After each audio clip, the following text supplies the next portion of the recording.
ନିଦରୁ ଉଠିକି ଦେଖିଲି ଭାଇଲ ଜେଜେମାର ଫଟୋ ମୋର। ତାପରେ ଭାବିଲି କ'ଣ କରିବି, ଆଜି ଅଛି ବୁଧବାର।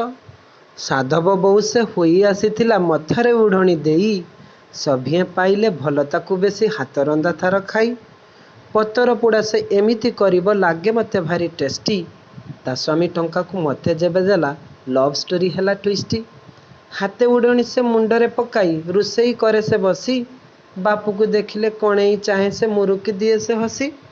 ଭାଇମାନେ, ଏମିତି ଆମ ଲଭ୍ ଷ୍ଟୋରି କଥା ମନେ ପଡ଼ିଗଲା ବୋଲି ମୁଁ ସ୍ଥିର କଲି ଆଜି ମୁଁ ପତର ପୋଡ଼ା କରିବି। ହେଲେ ନଦୀ ଚୁନା ମାଛ ଏ ସହରରେ କେଉଁଠି ମିଳିବ? ବଡ଼ ମାଛକୁ ଛୋଟ ଛୋଟ କରି ବାଟୁଣ, ଜିରା, ପିଆଜ, ସୋରିଷ ତେଲ ଦେଇ ଗୋଳିଦେଲି। ଆଉ ତାପରେ ବାଡ଼ିରେ ଜହ୍ନି ପତ୍ର ଆଣି ଗୁଡ଼େଇ ଦେଇ ନନଷ୍ଟିକ୍ ତାୱାରେ ପକେଇଦେଲି। ମାତ୍ର 10 ମିନିଟରେ ମୋର ପତର ପୋଡ଼ା ରେଡ଼ି ହେଇଗଲା।